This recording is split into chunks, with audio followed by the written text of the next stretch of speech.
Encore une fois, un excellent sabbat à tous. C'est un sabbat annuel. C'est le premier jour des pains sans levain. C'est une journée qui est excessivement riche en histoire et dont la signification est des plus importantes pour nous. Et le titre du sermon aujourd'hui est tout simplement « Le voyage d'une vie ». Le voyage d'une vie. Hier soir, au coucher de soleil, il y a presque 3500 ans, donc en 1446 avant Jésus-Christ, quelques 3 millions, et nous devons nous rappeler que c'est une estimation, donc entre 3 et 4 millions de personnes ont commencé à sortir d'Égypte. C'était hier soir. Et si nous reportons à Exode 12, nous étions là il y a quelques secondes, mais c'est le chapitre qui devrait être très familier pour chacun d'entre nous. Et le Christ, le Dieu de l'Ancien Testament, a introduit la Pâque. Et nous savons que cette nuit-là, tous les premiers-nés qui n'étaient pas couverts par le sang de l'agneau sont morts. Et il y avait de grands cris et des pleurs incroyables dans tout l'Égypte. Et toute la structure sociale de la vie égyptienne. Et parfois, on prend juste le temps de lire les plaies, on voit les catastrophes qui se sont passées, mais on doit aussi aller un peu plus loin et se mettre dans la situation que présentement Dieu attaquait le tissu social, toute la structure de la vie égyptienne. Parce que lors des plaies, Christ a attaqué le Nil. C'était la première plaie, tourner le Nil en sang. Le Nil était considéré comme un dieu pour les Égyptiens. Un dieu qui fournissait l'agriculture, qui protégeait l'agriculture, qui amenait la nourriture. Il a été détruit. Ensuite, dans les autres plaies, vous voyez le soleil qui est devenu noir. Il a fait nuit pendant plusieurs jours. Encore une fois, c'est un dieu des Égyptiens. Les animaux qui ont été frappés. Et tous les autres, c'était le système de croyance des Égyptiens qui était totalement anéanti. Et lorsque vous lisez ces plaies-là, vous devez reconnaître que c'est non seulement des plaies qui affectent les gens, mais ça vient chercher aussi tout leur contexte religieux, tout leur concept spirituel qu'ils avaient. Et le dernier Dieu de leur système de croyance a été anéanti avec la dernière plaie. Et ce dernier roi ou ce dernier Dieu, c'était le Pharaon. Le Pharaon était considéré comme un Dieu. Un Dieu qui protégeait les premiers-nés. Donc le Pharaon était le Dieu protecteur des premiers-nés et il n'avait aucune puissance face au véritable Dieu. Et au lever du soleil, le spectacle devait être horrible. Imaginez, vous êtes un serviteur dans une famille égyptienne depuis des décennies.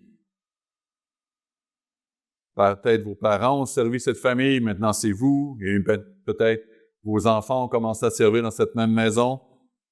Vous connaissez vos maîtres. Et tous les maîtres, tous les Égyptiens n'étaient probablement pas tous méchants. Il y avait probablement de bons Égyptiens parmi le lot, qui peut-être pas respectaient, mais du moins traitaient d'une manière décente leurs serviteurs, leurs esclaves. Et donc, vous avez des gens, probablement des Israélites, qui ont vécu auprès de familles égyptiennes. Ils ont connu les enfants. Ils ont connu les parents. Et là, ils s'aperçoivent, ou ils voient que toutes les familles ont perdu au moins une personne. Donc, prenons à nouveau l'exemple, s'il vous plaît, ou prenons l'histoire, si vous voulez reporter Exode 12, verset 29. Il est écrit au milieu de la nuit, donc vers minuit, l'Éternel frappa les premiers-nés dans le pays d'Égypte, depuis le premier-né de Pharaon, assis sur le trône, jusqu'au premier-né du captif de sa prison, jusqu'aux tous les premiers-nés des animaux. Et donc, on voit une morts dans toutes les maisons. Encore une fois, je prends l'exemple de ma famille, mon épouse, moi-même et 2 fils. Donc, dans la famille, il resterait juste mon plus jeune. Parce que je suis un premier-né, mon épouse est une première-née, et mon premier-né serait tout mort. Donc, Paul se réveillerait demain matin ou le lendemain de la Pâque, et il serait seul. Sur les 4. Assez impressionnant. Donc, cette nuit-là, le Christ dit, au verset 11, j'ai retourné en arrière beaucoup trop, mais vous mangerez avec les bourrins sains. Et c'est important, il prenait donc la Pâque et il ne pouvait pas sortir pendant cette nuit. Et lorsque nous lisons ensuite le verset 30 d'Exode 12, le Pharaon, lui, se lève dans la nuit avec tous ses serviteurs et tous les Égyptiens, et il y eut de grands cris en Égypte, car il n'y avait point de maison où il n'y avait eu un mort. Et dans la nuit même, Pharaon appela Moïse et Aaron. Maintenant, on doit expliquer un petit peu. C'est évident que Moïse et Aaron, cette nuit-là, ne sont pas sortis de la maison pour aller voir Pharaon. C'est sûr. Moïse et Aaron ont suivi les commandements de Dieu, ils sont restés dans la maison. Donc, Pharaon a envoyé un serviteur, a envoyé un messager dire à Moïse et à Aaron, « Levez-vous, sortez du milieu de mon peuple, vous et les enfants d'Israël, allez et servez l'Éternel comme vous l'avez dit, prenez tous vos brebis, vos bœufs, et bénissez-moi. » Et ensuite, au verset 33, les Égyptiens pressèrent le peuple. Encore une fois, quand? Pas cette nuit-là. Le matin. Ils vont presser les Israélites et ils avaient hâte de les renvoyer du pays car ils disaient « Nous périrons tous ». Encore une fois, on doit se mettre dans la peau des Égyptiens. Tout leur système de croyance est à terre, est détruit. Il n'y a plus rien qui fait effet, il n'y a plus rien qui tient debout. La société égyptienne est défaite. Un message, une puissance absolument extraordinaire que le Christ a fait. Et donc, le verset 34 à 36, on voit que les Israélites prennent ou dépouillent les Égyptiens. Donc, le peuple emporta sa pâte avec elle avant qu'elle soit levée. Ils enveloppèrent les pétrins dans leurs vêtements et les mirent sur leurs épaules. Les enfants d'Israël firent ce que Moïse avait dit et ils demandèrent aux Égyptiens des vases d'or, des vases d'argent, des vêtements. Et l'Éternel fit trouver grâce au peuple, aux yeux des Égyptiens, qui se rendirent à leur demande et ils dépouillèrent les Égyptiens. Et on discutait de ça hier soir, mon épouse et moi. La nuit de la Pâque, encore une fois, lorsque les enfants d'Israël étaient dans leur maison, je suis pas sûr qu'il y en a beaucoup qui ont bien dormi. Parce qu'encore une fois, ils ont tué l'agneau au coucher de soleil, entre les 2 soirs, mais ensuite, il fallait le faire cuire. Faire cuire au feu en 2, 3, 4 heures, si l'agneau est peut-être gros. Et ensuite, on doit le manger. Et ensuite, au milieu de la nuit, on entend les cris en Égypte. Et en même temps, vous savez que le lendemain matin, vous partez. Si vous êtes comme nous, on fait des valises. Donc, je ne suis pas sûr qu'ils ont bien dormi cette nuit-là. Et le lendemain matin, ils ramassent, ils prennent les vases d'argent, les vases d'or, les vêtements, etc. Ils font leur dernier préparatif et ils se préparent à sortir. Et ensuite, au verset 37, il est marqué « Les enfants d'Israël partirent de Ramsès pour Sukkot, au nombre d'environ 600 000 hommes de pied, sans les enfants. » 600 000 hommes, estimons qu'ils sont tous mariés.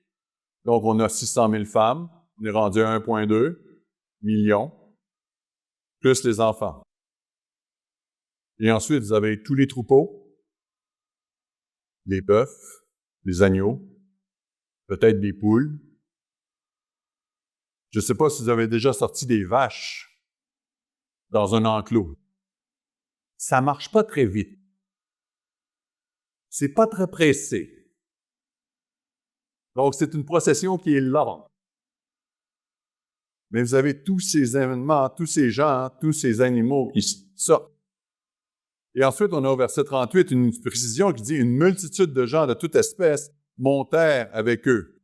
Ils avaient aussi des troupeaux considérables de brebis et de bœufs. » Et le verset 39, ils firent des gâteaux cuits sans levain avec la pâte qu'ils avaient emportée et qui n'était pas levée, car ils avaient été chassés d'Égypte sans pouvoir tarder, sans prendre de provisions avec eux. Donc, ils sortent d'Égypte à la fin de la journée. Au début du 15e jour. Est-ce que c'est ce que nous avons célébré hier soir avec la soirée mémorable? Verset 42. Et cette nuit sera célébrée en l'honneur de l'Éternel, parce qu'il fit sortir du pays d'Égypte. Cette nuit sera célébrée en l'honneur de l'Éternel par tous les enfants d'Israël et leurs descendants, et c'est ce que l'on appelle aujourd'hui la soirée mémorable, qui représente cette sortie d'Égypte. Et ensuite, si vous descendez au verset 50 et 51 d'Exode 12, il est écrit « Tous les enfants d'Israël firent ce que l'Éternel avait ordonné à Moïse et à Aaron. Ils firent ainsi, et ce jour même, l'Éternel fit sortir du pays d'Égypte les enfants d'Israël selon leur armée. » En anglais, c'est « en ordre ». Et si vous regardez encore une fois un ancien film, les 10 commandements, ou même les bandes dessinées du prince d'Égypte, je ne le conseille pas, mais si jamais vous l'avez vu, on voit une foule déhabrée, proche, qui sort, qui semble suivre Moïse. Pas du tout. Dieu fait les choses en ordre. Les armées sortaient par tribus, ils étaient organisés. Donc, c'était des choses absolument extraordinaires. Maintenant, si on continue dans Exode 13, versets 1 à 3, l'Éternel parlant à Moïse, il dit « Consacre-moi tout premier-né et tout premier-né parmi les enfants d'Israël, tant des hommes que des animaux, ils m'appartiennent. » Je vais revenir dans un instant, lisons le verset 3. Moïse dit au peuple, « Souvenez-vous de ce jour où vous êtes sortis d'Égypte, de la maison de servitude, car c'est par la main puissante que l'Éternel vous a fait sortir. On ne mangera point de pain levé. » Donc, le but, c'est de nous souvenir que nous sommes sortis à main levée, à main puissante, que c'est Dieu qui a sorti la nation israélite du pays d'Égypte, mais c'est aussi Dieu qui nous sort, nous, de l'Égypte autour de nous aujourd'hui. Et cet appel, le fait que vous avez été appelés, que vous avez fait le pas de venir ici, c'est un miracle que Dieu a fait. C'est quelque chose que l'on doit se rappeler. Mais maintenant, avant que la question ne vienne, je vais répondre à une question. Au verset 2, j'ai dit que j'étais pour y revenir, donc c'est marqué « Consacrez-moi tout premier-né de la nation d'Israël ». Donc, la question qui peut se poser à ce moment-là, c'est est-ce qu'on doit dédier nos premiers-nés, nous? Et la réponse à ceci est non. Gardez votre place ici dans Exode, on va y revenir. Mais reportez-vous dans Nombre 3, s'il vous plaît. Nombre chapitre 3. Donc, au moment de la sortie d'Égypte, Christ fait cette déclaration, les premiers-nés sont à moi. Mais ensuite, lorsqu'ils sont dans le désert, lorsqu'ils ont commencé à travailler, lorsqu'ils ont commencé à voyager, et que le Christ, à un moment, décide d'introduire les Lévites, on voit quelque chose écrit ici dans Nombre 3, verset 12. Il dit « Voici, j'ai pris les Lévites du milieu des enfants d'Israël à la place de tous les premiers-nés. » À la place de tous les premiers-nés, des premiers-nés des enfants d'Israël, et les Lévites m'appartiennent. Donc, le Christ a changé les premiers-nés des premiers-nés d'Israël aux Lévites. Donc, les Lévites sont devenus consacrés à Dieu pour faire le service à Dieu, et donc, aujourd'hui, ils n'ont pas besoin de dédier nos premiers-nés. C'est quelque chose que l'on doit se souvenir. Maintenant, revenons à Exode, s'il vous plaît. Exode 13, c'est là que nous étions. Et au verset 3, Dieu nous dit de nous souvenir de ce jour. On doit se souvenir du jour où nous sommes sortis, où les enfants d'Israël sont sortis d'Égypte, et aussi où nous sommes appelés à sortir d'Égypte. Ça nous représente. Maintenant, si nous allons dans Exode 14, nous voyons que le récit nous amène à la mer Rouge. Et regardez, s'il vous plaît, le verset 13 et 14. Vous connaissez un petit peu l'histoire, je ne prendrai pas le temps de tout expliquer, mais ici, verset 13, Moïse répondit au peuple, il dit, « Ne craignez rien, restez en place, gardez le silence, et regardez la délivrance que l'Éternel va vous accorder en ce jour, car les Égyptiens que vous voyez aujourd'hui, vous ne le verrez plus jamais. L'Éternel combattra pour vous, et vous gardez le silence. Les gens que vous avez connus, vous ne les reverrez plus jamais. Ce que vous allez faire au cours de ce voyage, vous ne reviendrez plus en Égypte. »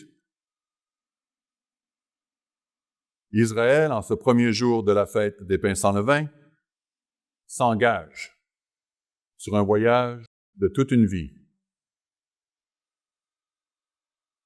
Et c'est ce que nous allons faire durant le reste du sermon, sera de regarder les différents aspects de ce voyage.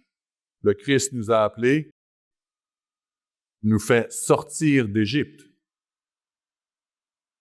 Et nous sommes sur un voyage de toute une vie.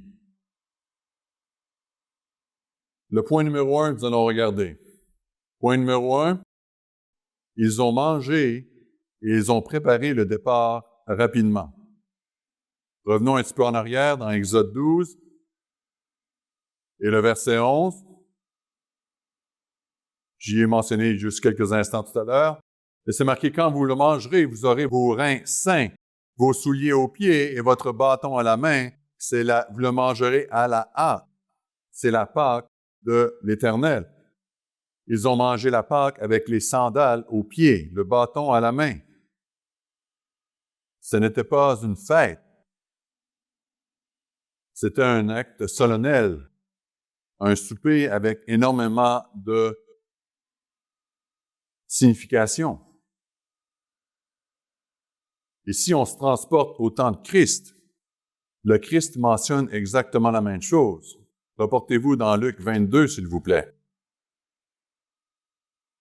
Parce que comme il était dit hier par M. Frank, le Christ est mort lors de la journée de la Pâque. Dans aucun autre jour. Mais le jour de la Pâque, au verset 14 de Luc 22, le Christ nous dit ces choses. Il nous dit ceci. Luc 22, verset 14. « L'heure étant venue, il se mit à table avec ses apôtres avec lui, et il leur dit, « J'ai désiré vivement manger cette Pâque avec vous avant de souffrir. » Avec un ardent désir, Christ a voulu manger la Pâque avec ses disciples. Et ensuite, dans l'espace d'environ 18 heures, le Christ est arrêté, il est jugé, et il est condamné par les Juifs. Puis il est envoyé aux Romains, parce que les Juifs ne pouvaient pas mettre quelqu'un à mort. Et donc, il est envoyé aux Romains, et les Romains aussi condamnent le Christ. Vont le battre, vont le flageller, vont le crucifier. Et à 9 heures du matin, donc hier matin, 9 heures, il était crucifié.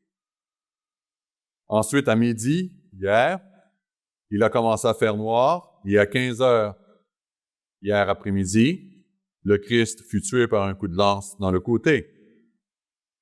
Et il a été enterré juste avant le coucher du soleil, donc juste avant que la soirée mémorable ne commence, et le début du sabbat annuel que nous célébrons maintenant. Je ne sais pas pour vous, mais c'est la première fois que je réalise à quelle vitesse les événements avancent. Il me semble que la Pâque, c'était juste là. Et on a eu tellement d'activités entre les deux. Il me semble que la fête des tabernacles vient de finir. Et on est rendu à la Pâque de l'autre année. Les choses s'accélèrent. Vous regardez actualités. Les actualités ne peuvent pas tenir à jour tous les événements qui se passent. Ils prennent les faits saillants, les plus gros morceaux. Les choses avancent à vitesse grand V. Et nous devons faire les choses, et nous avons les choses à la hâte. J'ai eu des gens qui m'ont appelé cette semaine qui disaient « J'ai de la misère à me préparer, à avancer tellement que les choses avancent, tellement que les choses se bougent. » C'est absolument ça. À quelle vitesse les événements se bousculent. Et c'est fascinant de voir la relation avec ce que les Israélites ont vécu. Ce que le Christ et les disciples ont vécu. Encore une fois, la nuit de la Pâque pour les Israélites, c'est un feu roulant. Préparer la Pâque, manger la Pâque, avoir les préparatifs pour la sortie. Le lendemain, on prépare les choses, on ramasse les choses. Il y a un branle-bas de combat, ça bouge. On doit être prêt à bouger. On doit être prêt, à nous aussi, à aller de l'avant. Et le Christ, la même chose. Lorsqu'il s'est assis pour prendre la Pâque, il savait que les 24 prochaines heures étaient pour être absolument époustouflantes. Mais dans le mauvais sens, dans le sens que les événements vont se bousculer un après l'autre. Et c'est là qu'on voit l'importance, ou qu'est-ce qui est intéressant avec ce que l'on voit dans Matthieu 24. Reportons-nous dans Matthieu 24. Matthieu 24, versets 17 et 18. Matthieu 24, prophétie pour les temps de la fin, qui devrait venir en arrière de nos pensées. Parce que dans Matthieu 24, verset 17, le Christ nous dit « Celui qui sera sur le toit ne descende pas pour prendre ce qui est dans sa maison, et que celui qui sera dans les champs ne retourne pas en arrière pour prendre son manteau. » Les activités ou les événements vont faire que ça va se dérouler très rapidement. On doit être prêt à passer à l'action. Ici, on doit être prêt à partir. Avant, Dieu peut nous amener à faire plein d'autres choses. Qui sait quels sont les événements que Dieu se prépare ou Dieu nous prépare au cours de la prochaine année? On doit donc faire en sorte que nous soyons prêts, que nous mettions nos maisons en ordre et tous les sermons qu'on en entend par rapport à ces choses-là. Et reportez-vous à Ésaïe chapitre 30. Ésaïe 30, une prophétie absolument extraordinaire qui est mentionnée, qui pointe encore vers les temps juste en avant de nous. Ésaïe 30, versets 13 et 14. Ici, Ésaïe parle d'un sujet de châtiment de Juda, châtiment de la nation. Il dit « Ce crime sera pour vous comme une partie crevassée qui menace ruine et fait saillir dans un mur élevé, dont l'écroulement arrive tout à coup, en un instant. Il se brise comme on brise un vase de terre que l'on casse sans ménagement, et dont les débris ne laissent pas un morceau pour prendre du feu au foyer et pour puiser de l'eau à la citerne. » La destruction sera complète, mais les choses vont arriver subitement. Et c'est toujours intéressant, je ne sais pas si vous avez déjà fait des barrages lorsque vous étiez petit, jouer dans l'eau. Mais on bâtit un mur, on bâtit un barrage, et tout à coup, on commence à percevoir un petit peu d'eau qui sort. Et qu'est-ce qui se passe? Le petit peu d'eau devient un petit peu plus grand, un peu plus grand, et tout à coup, tout rond. Le barrage se brise au complet. Une petite saillie, mais qui va arriver brusquement. Et c'est à cette époque que nous serons confrontés à des mouvements soudains. Pensez-y bien. Et c'est intéressant parce que nous sommes justement à l'époque où probablement que les choses vont bouger d'une manière drastique, puisque le Christ reviendra fort probablement à la fête des trompettes. Parce que Dieu est un Dieu logique, un Dieu d'ordre, et que les temps de la fin dure 3 ans et demi, à quel moment vont commencer les événements qui vont amener au retour de Christ? 3 ans et demi avant. 6 mois avant la fête des trompettes nous amène quand? Nous amène autour de la fête de la Pâque, des pains sans levain. Intéressant. Où le Christ nous dit, le jour de la Pâque, mangez la Pâque en hâte. Soyez prêts à bouger. Le Christ a fait la même chose avec ses disciples. Soyez prêts à bouger. Les choses vont se bousculer à partir de maintenant. Est-ce que ça sera cette année? Non. Ça a été relativement calme.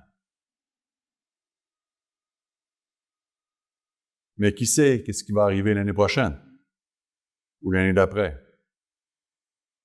On doit être prêt à bouger. La signification d'être prêt en tout temps, prêt pour notre voyage, prend tout son sens. Et on voit l'importance que Dieu met sur ce point. Donc, on doit absolument y prendre attention. Point numéro 2. Israël devait faire quelque chose. Israël devait faire quelque chose. Reportons-nous à Nombre 33. Encore une fois, M. Frank y a fait référence hier. Donc ici, qu'est-ce qui est intéressant, c'est dans Nombre 33, Moïse met les points de départ et d'arrivée, ou les points de campement, si on veut, des enfants d'Israël. Donc, Nombre 33, versets 1 à 8, vous pourrez lire tout le restant du chapitre si vous voulez. Mais ici, nous allons prendre juste versets 1 à 8, parce que c'est jusqu'à la mer Rouge. Donc, Nombre 33, verset 1, voici les stations ou les encampements des enfants d'Israël qui sortirent du pays d'Égypte, selon leur corps d'armée. Encore une fois, une référence à l'ordre, sans confusion, sous la conduite de Moïse et d'Aaron. Moïse écrivit leur marche et leur station de station en station, d'après l'ordre de l'Éternel, et voici leur station selon leur marche. Ils partirent de Ramsès, le 15e jour du premier mois, le lendemain de la Pâque. Les enfants d'Israël sortirent d'Égypte. Ils sortirent d'Égypte, la main levée, à la vue de tous les Égyptiens. Et les Égyptiens enterraient ceux que l'Éternel avait frappés parmi eux, tous les premiers-nés. L'Éternel exerçait ainsi des jugements contre leur Dieu. N'est-ce pas fascinant? Verset 5. Les enfants d'Israël partirent de Ramsès et campèrent à Sukkot. Ils partirent de Sukkot et campèrent à Étham, qui est à l'extrémité du désert. Et ils partirent d'Étham, se détournèrent vers Pi-Haharoth, vis-à-vis de Baal-Séphon, et ils campèrent devant Migdol. Verset 8, ils partirent de devant Pi-Haharoth, et ils passèrent au milieu de la mer dans la direction du désert. Donc, on voit qu'il y a 3 encampements, et nous savons que les enfants d'Israël vont passer la mer Rouge au milieu du désert par la mer le 7e jour des pains sans levain. Donc, on croit, on estime qu'ils ont probablement marché 2 jours à la fois. Ou une nuit, un jour, une nuit, un jour, puis un campement. Ils recommencent pour qu'il y ait 3 campements sur 7 jours. Encore une fois, c'est des estimés. On n'a pas de preuve de ça. D'accord. Et donc, on voit que les enfants d'Israël ont quoi? Ils ont marché. Ils ont fait quelque chose. Ils ont dû faire un effort pour sortir d'Égypte. Et avez-vous pris le temps d'analyser pourquoi Dieu nous demande de faire le ménage de nos maisons? Avez-vous déjà remarqué qu'il y a tellement de leçons dans le fait que nous faisons le ménage physique? C'est un travail que Dieu nous demande de faire. Et encore une fois, ça représente notre travail spirituel, mais là, il y a un travail physique que nous devons faire. Et si j'ai une liste de 5 points, vous pouvez en trouver d'autres, ce n'est pas une liste exhaustive, mais il y a des aspects que l'on doit reconnaître, qu'on peut voir avec ce qui est fait. Donc, lorsque l'on fait le ménage, on a les gros morceaux. Nos pains, nos gâteaux, nos tartes, tous les produits levés qui sont déjà complets, c'est des gros morceaux. C'est facile, si on veut, ou plus évident, à éliminer. Exemple, le sabbat. Mais encore une fois, pour certains, le sabbat est un problème. Mais ce sont des gros morceaux, si on veut. Ensuite, il y a des petites miettes. Ce sont les choses plus petites de nos vies et que nous pouvons voir, que nous pouvons nous apercevoir. Habituellement, des traits de caractère, des choses que l'on voit, que l'on doit changer, qui sont plus évidentes, encore une fois, mais plus subtiles que les gros morceaux. Ensuite, vous avez probablement noté qu'il y a aussi des graines qui sont tenaces, des graines qui sont collées, des graines qui sont difficiles d'accès. Je ne sais pas si vous avez déjà nettoyé votre grille-pain. On voit il y a une graine, là, je la vois, là. Elle est dans le fond, là, mais j'ai pas d'outil pour aller le chercher, je suis pas capable d'aller gratter là. Vous le savez qu'elle est là, là. Elle est collée. Je ne sais pas si vous avez remarqué à la part, pour ceux qui y étaient, il y avait quelques graines sur la nappe. Les graines de pain dans du tissu, ça tient. Ça ne veut pas partir facilement. Il faut qu'on gratte. Et probablement, vous avez vu que j'ai gratté pendant un certain moment. Et il y a des graines qui sont collées, des graines qui sont tenaces. Et ça représente peut-être les péchés qui persistent, des péchés qui résistent, qui ne veulent pas partir, qui reviennent, ou peut-être des péchés que l'on ne veut pas se débarrasser, des idées que l'on ne veut pas se débarrasser, parce qu'on pense qu'elles sont bonnes, mais elles ne le sont pas. Nous avons peut-être aussi nos pertes de patience, nos pertes de contrôle, des mots qui sont dits qui ne devraient pas être dits, des paroles qui sont blessantes, des paroles qui attaquent. Vous savez, si vous reportez dans Jacques chapitre 1, Jacques chapitre 1, l'apôtre Jacques était un homme comme nous et il connaissait la puissance des mots. Dans Jacques 1, le verset 26, regardez ce que l'apôtre Jacques nous dit. Si quelqu'un croit être religieux, Jacques 1, verset 26, si quelqu'un croit être religieux sans tenir sa langue en bride, mais trompant son cœur, la religion de cet homme est vaine. Si l'on ne contrôle pas ce que l'on dit, notre religion est vaine. C'est intéressant parce que Jacques est le demi-frère de Christ. Et rappelez-vous, dans Jean 7, qu'est-ce que les frères de Jésus, qu'est-ce que les frères du Christ ont dit? Il le leur raillé un petit peu. Si tu es vraiment le Messie, pourquoi tu ne montes pas à Jérusalem pour te faire connaître? Jacques faisait peut-être partie de ces frères qui ont dit ça. Qui sait?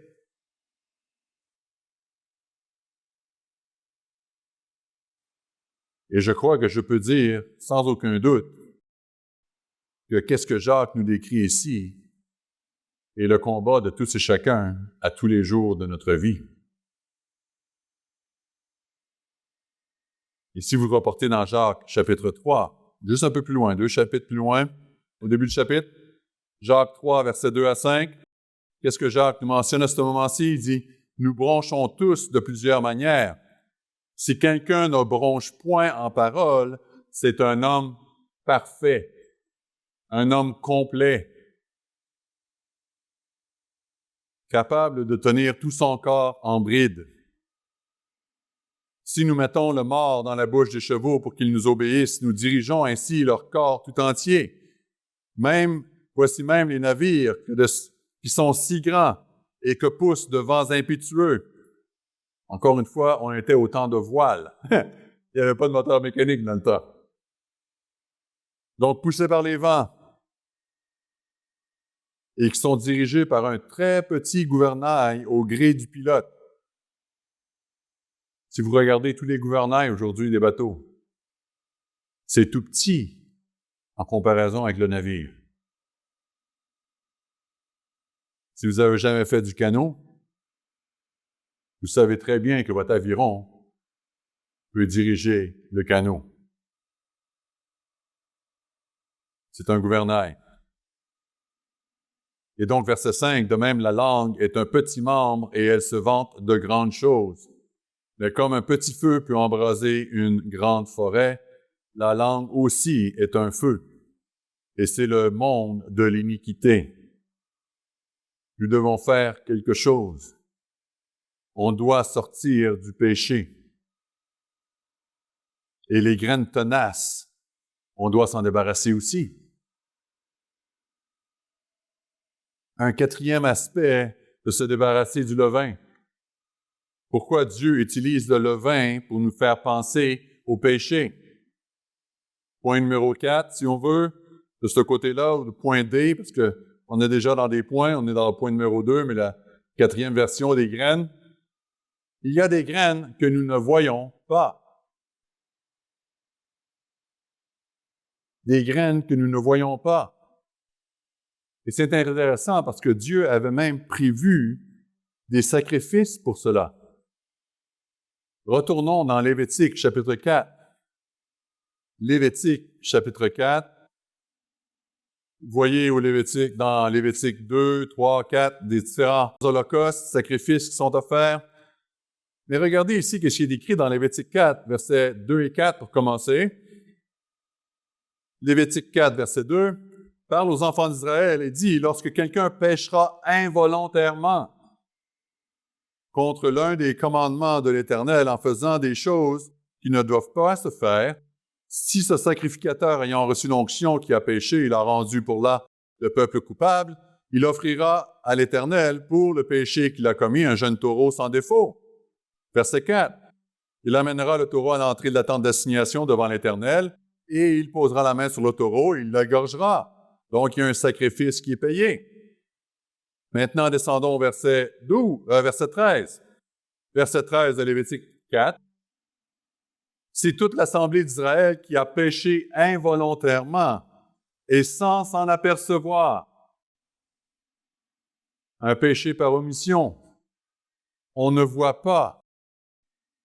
Sans s'en apercevoir, en faisant quelque chose contre les commandements de l'Éternel, des choses qui ne doivent point être faites, et en se rendant ainsi coupable, et que le péché qu'on a commis vienne à être découvert, l'Assemblée offrira un jeune taureau en sacrifice d'expiation, et on l'amènera devant la tente d'assignation. Avez-vous déjà découvert une graine ou quelque chose de plus gros qui était levé pendant la fête des pains sans levain ou après la fête des pains sans levain? Des choses que vous n'avez pas vues, que vous n'aviez pas remarquées. Il y a tellement d'exemples que j'ai eus au cours des années. Il y a un membre un jour qui m'a dit, j'étais dans mon salon pendant la fête des pains sans levain, et mon chien revient de dehors, de la cour, et mon chien grignotait quelque chose. Je me suis donc levé, je suis allé voir ce que mon chien grignotait, et c'était une croûte de pizza que j'avais faite la semaine dernière. Il l'avait ramenée dans la maison, il ne l'avait pas mangé. Il était allé le cacher dans le jardin, et il l'avait ramené. Merveilleux. Des choses qui arrivent. Et le dernier point, évidemment, c'est les erreurs du lanceur, des erreurs d'inadvertance. Les péchés qui nous surprennent parce que nous avons baissé notre garde. Lorsque je travaillais pour une compagnie, avant d'être engagé par l'Église, nous avions une réunion des directeurs tous les vendredis. Et pendant la pause, je retournais habituellement à mon bureau pour prendre des courriels, des appels ou peu importe, continuer mon travail. Mais mon équipe achetait à tous les vendredis des Timbits. Et on mettait les Timbits sur une étagère dans le corridor principal. Et donc, je sors de la réunion. J'arrive en avant de l'étagère. Les Timbits sont là. Et qu'est-ce que je fais? J'en prends 2 ou 3. On les avale. On les met derrière de la cravate. Je continue pour mon bureau. Et dès que je m'assois, dès que mes fesses touchent le dossier, là, vous savez, ça fait ding! Petit gars, c'était du pain levé, ça. On est dans les pains sans levain. Eh oui, une erreur d'inadvertance. Une erreur du pitcher, comme on dit en québécois. Mais ce sont des erreurs d'inadvertance. La garde a été baissée. On a oublié. On a fait par habitude. Et on retombe dans les mêmes pas que nous faisions avant. J'ai même entendu un ministre un jour qui a dit « J'étais en visite pendant le jour des pains sans levain. Et comme en habitude, j'ai voulu m'arrêter pour prendre un dîner.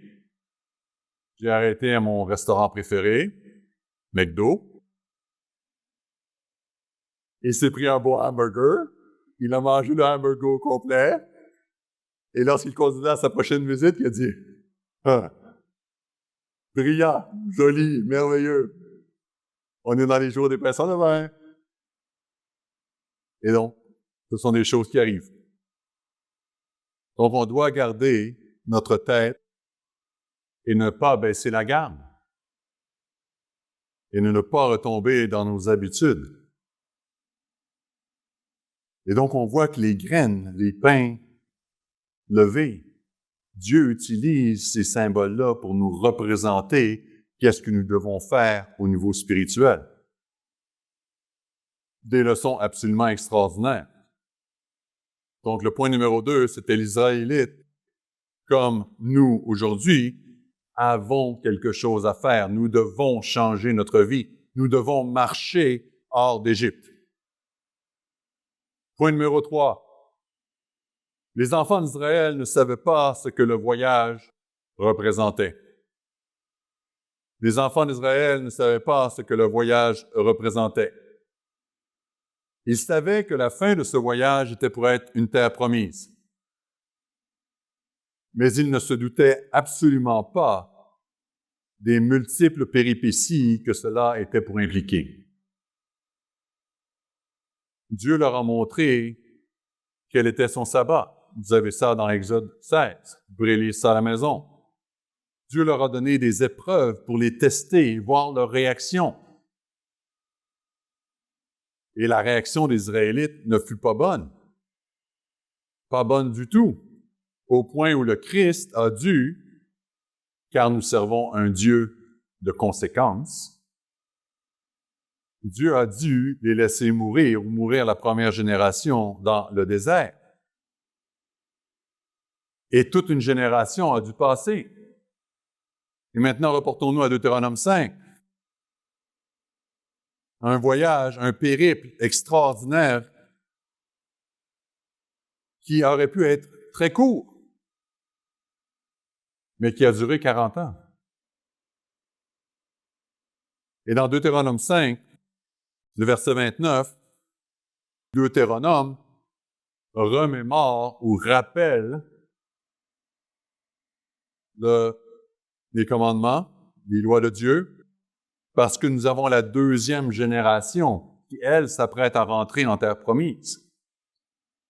Et donc, Moïse, ici, dans Deutéronome 5, verset 29, dit « Oh, s'ils avaient toujours ce même cœur pour me craindre et pour observer mes commandements, afin qu'ils soient heureux à jamais, eux et leurs enfants. » La deuxième génération, donc, s'apprête à entrer en terre promise. Et Dieu leur indique que leur cœur n'y était pas. et que cette première génération allait atteindre la limite. Et Dieu a dit, OK, un Dieu de conséquences, puisque c'est ça qui va se passer, on va vous laisser dormir. Vous allez tous mourir dans le désert et je vais travailler avec la seconde génération. Je vous reprendrai à la deuxième résurrection et on continuera le travail. Donc, ce voyage de la première génération a duré 40 ans. Et c'est intéressant parce que, voyez-vous, le voyage que nous avons la possibilité de compléter maintenant, est le même. Nous avons le privilège de nous rapporter ou de nous rendre en une terre promise. Maintenant, si vous allez un peu plus loin, dans Josué chapitre 5, vous savez qu'est-ce qui se passe à la fin, juste avant que les Israélites entrent en terre promise, Moïse va mourir et il va donner le pouvoir ou il va donner les rênes à Josué, ou Christ donne les rênes à Josué, pour que Josué entre en terre promise avec la deuxième génération. Et c'est intéressant ici parce que dans Josué chapitre 5, on voit des choses absolument essentielles. Josué chapitre 5, les Israélites, encore une fois, vont comment arriver à la destination, mais ils ont encore des choses à faire. Et qu'est-ce qu'ils doivent faire? Bien, au verset 2, on voit en ces temps-là, l'Éternel dit à Josué, « Fais-toi des couteaux et circoncis encore une fois les enfants d'Israël. » Nous avons des hommes, des adultes, là, avec des couteaux de pierre. Et Josué circoncit les enfants d'Israël sur la colline d'Araloth. Et voici la raison pour laquelle Josué les circoncit. Tout le peuple sorti d'Égypte, tous les hommes de guerre étaient morts dans le désert pendant leur route après leur sortie d'Égypte. Tout ce peuple sorti d'Égypte était circoncis. S'ils n'étaient pas circoncis, nous allons le revoir dans quelques instants, ils ne pouvaient pas prendre la Pâque. Allons le voir, regardez votre place ici dans Josué 5, on revient. Et allez dans Exode 12 encore une fois. Exode chapitre 12.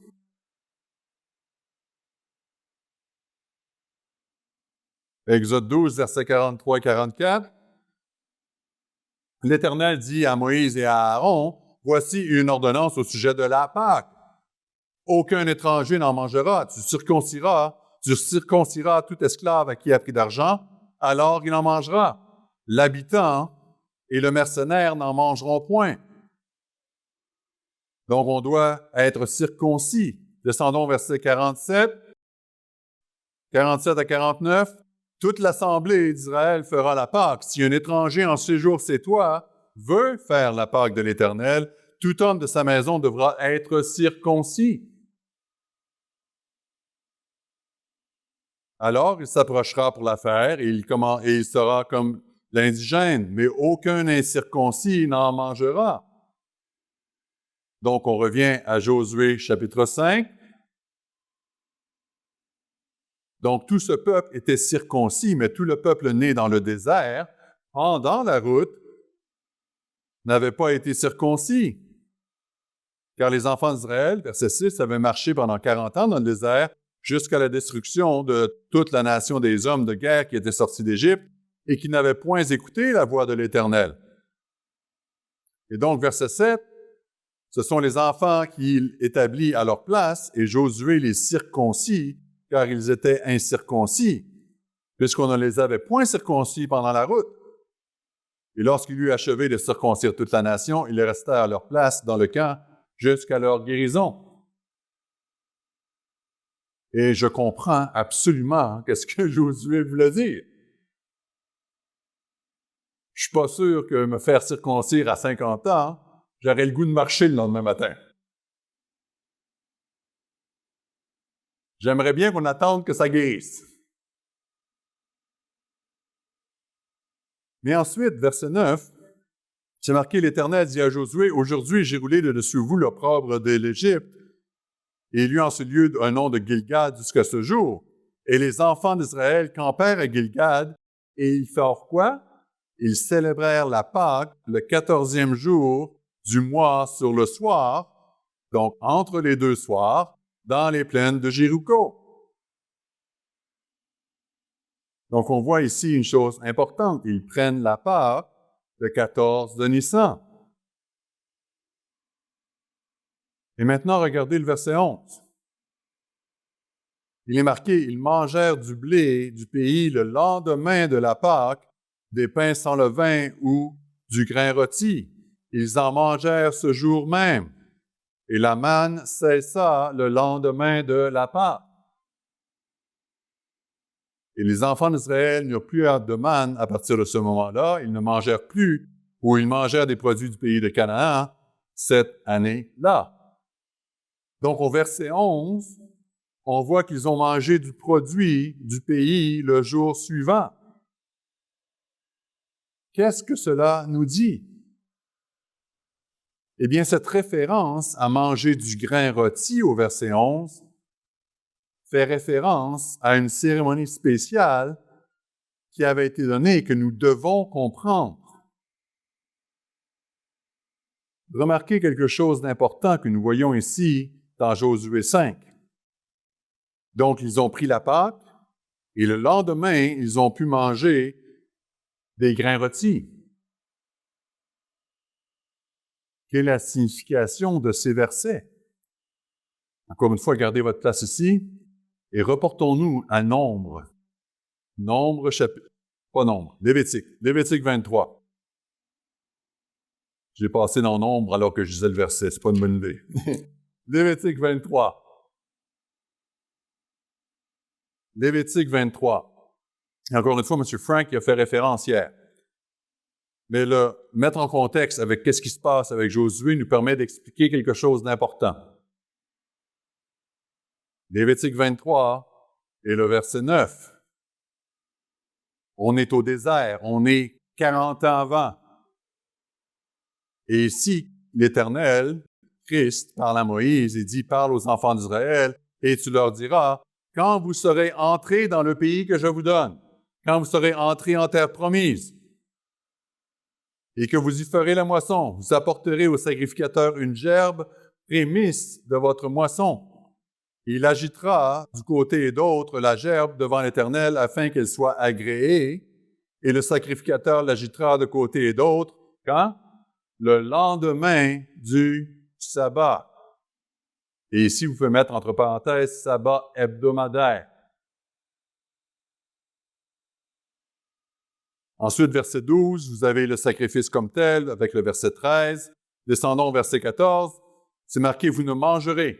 Notez, vous ne mangerez ni pain, ni épis rôtis ou broyés jusqu'au jour même où vous apporterez l'offrande à votre Dieu. C'est une loi perpétuelle.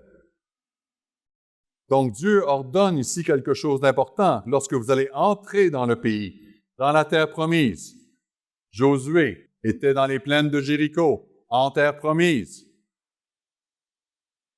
Vous allez offrir une offrande de gerbe. Le verset 14 nous dit que les enfants d'Israël ne pouvaient pas manger les produits du pays avant la cérémonie de la gerbe agitée. Et donc, l'importance de cette cérémonie-là se trouve, c'est quoi? Il y en a 3. La première, c'est que cette offrande ou cette gerbe agitée nous permet de commencer à compter les jours pour la Pentecôte. Lisons juste le verset 15 et 16 de Lévitique 23, où est-ce que Christ nous dit, depuis le lendemain du sabbat, du jour où vous apporterez la gerbe pour être agitée de côté et d'autre, vous compterez 7 semaines entières. Vous compterez 50 jours jusqu'au lendemain du 7e sabbat et vous ferez à l'Éternel une offrande nouvelle. Donc, la gerbe agitée nous sert de quoi? Nous sert de signal de départ pour commencer à compter 50 jours. 50 jours pour aller à la Pentecôte. Donc, le jour après le sabbat hebdomadaire, donc un dimanche, doit être dans les jours des pains sans levain. Parce que l'exemple de Josué 5 nous montre que c'est le sabbat et le jour d'après, ils ont pris le grain rôti. Ils ont offert l'offrande, la gerbe agitée.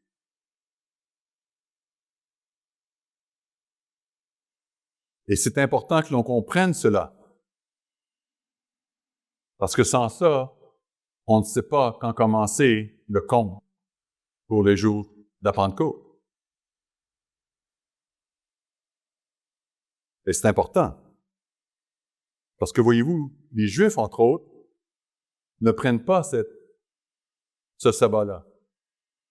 Ne connaissent pas ou ne font pas cette distinction. Et ce que les Juifs font, c'est qu'ils prennent le premier jour des pains sans levain, le sabbat, donc aujourd'hui, le 15 du mois, et c'est à partir de ce sabbat-là qu'ils comptent pour aller à la Pentecôte. Donc pour eux, ils arrivent toujours le 6 de Sivan.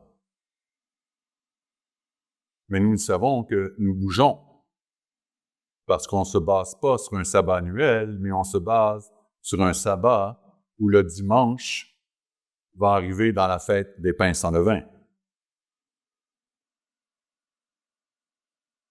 Deuxième aspect de cette gerbe agitée.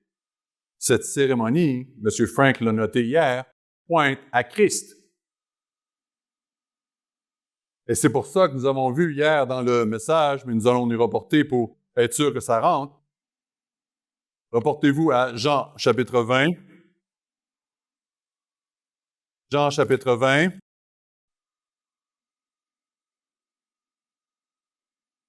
Et le verset 11 à 18. Donc, vous savez que le Christ est ressuscité. Et Marie arrive à la tombe, il est plus là. Et elle revient, elle se tient debout devant le sépulcre et elle pleure.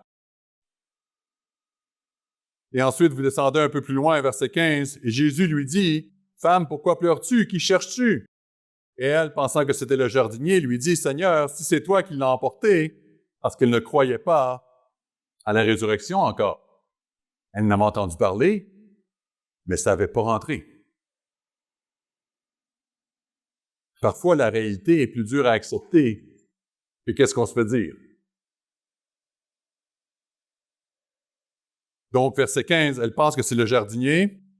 Et donc, ensuite, verset 16, Christ lui dit, « Marie. » Et elle se retourne et lui dit en hébreu, « Rabouni », c'est-à-dire « Maître ». À ce moment-là, elle le reconnaît. Et Jésus lui dit, « Ne me touche pas, car je ne suis pas encore monté vers mon Père. » Pourquoi? Parce que la cérémonie de la gerbe agitée n'était pas encore arrivée. Christ fonctionne en ordre. Donc, il a attendu que la gerbe soit agitée par le sacrificateur cette journée-là, parce qu'on est au lendemain du sabbat hebdomadaire à l'intérieur de la fête des pains sans levain ce jour-là. Donc, le dimanche à l'intérieur de la fête. Et dès que le sacrificateur s'est approché pour agiter la gerbe, Christ est monté. Et il est allé être agréé pour nous au Père. C'est le deuxième aspect de cette cérémonie.